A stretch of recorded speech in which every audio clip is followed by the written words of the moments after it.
जय भीम मित्रांनो, मी देवेंद्र इंदुरकर पुन्हा एकदा आपल्या सगळ्यांचं स्वागत करतो माझ्या चॅनलवर, ज्याचं नाव आहे बाबासाहेब 973.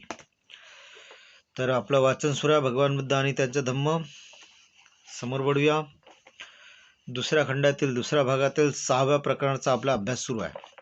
मागच्या व्हिडिओमध्ये आपण थोडा भाग पाहिलेला आहे.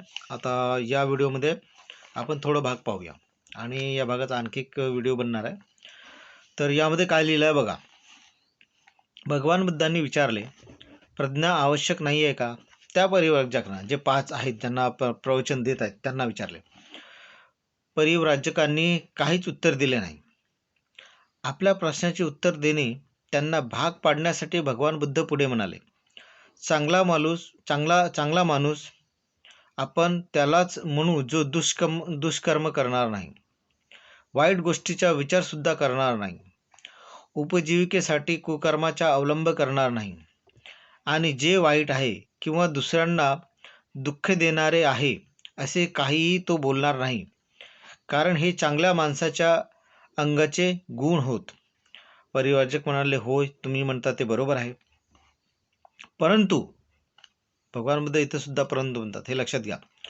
परंतु जे सत्कर्म करायचे ते आंधळेपणाने करणे उचित आहे का, त्यांना विचारतात. चांगले कर्म करतात, ठीक आहे, पण ते सुद्धा डोळे झाकून केलं नाही पाहिजे. डोळे उघडे करून, बुद्धीचा वापर करून, प्रज्ञेचा वापर करून चांगले कामसुद्धा केले पाहिजे. ठीक आहे. त्यानंतर पुढे काय म्हणतात, म्हणून सद्गुणाचा मार्ग प्रज्ञेच्या कसोटीला उतरला पाहिजे. प्रज्ञा असलं पाहिजे. तुम्ही जे चांगलं काम करता त्याच्यामागे प्रज्ञा म्हणजे तुमची बुद्धी असली पाहिजे चांगली. यास्त समज आणि बुद्धी हेच प्रज्ञेचे दुसरे नाव आहे. समज आणि बुद्धी हेच प्रज्ञेचे दुसरे नाव आहे. प्रज्ञा पारमिता ही इतकी महत्त्वाची व आवश्यक का आहे याचे दुसरे एक कारण आहे. दान आवश्यक आहे, परंतु प्रज्ञेशिवाय दिलेल्या दानाचा दुष्परिणाम होऊ शकतो. बुद्ध त्यांना काय म्हणतात, लक्षात घ्या. तुम्ही दान देता, ठीक आहे, पण आंधळेपणाने जर दान देत असाल, अंधश्रद्धेवर ठेवून, तर ते योग्य नाही. तुम्ही प्रज्ञेचा वापर केला पाहिजे. तुम्ही दान देतात असं लिहिलेलं आहे. भगवान बुद्ध त्यांना प्रवचनामध्ये त्यांना सांगत आहेत. करुणेची आवश्यकता आहे, परंतु प्रज्ञेशिवाय करुणेचा वाईट गोष्टींना आधार देण्यात संभव होतो. म्हणजे जर तुम्ही कोणाला करुणाही करत असाल, पण तेही करुणा करण्याच्या पहिले किंवा त्याच्या मागे तुमची प्रज्ञा असली पाहिजे. डोळे बंद करून करुणा कुणावर करू नये असं लिहिलं आहे इथं. पारमितेची प्रत्येक गोष्ट ही प्रज्ञा पारमितीच्या कसोटीला उतरली पाहिजे.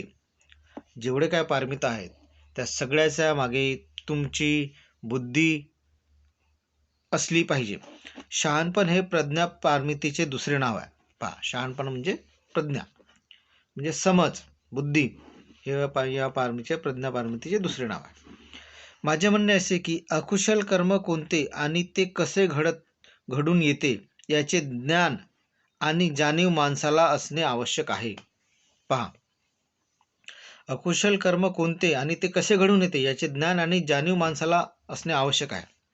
त्याचप्रमाणे कुशल कर्म कोणते आणि ते कसे घडून येते याचे ज्ञान आणि जाणीव माणसाला असणे आवश्यक आहे.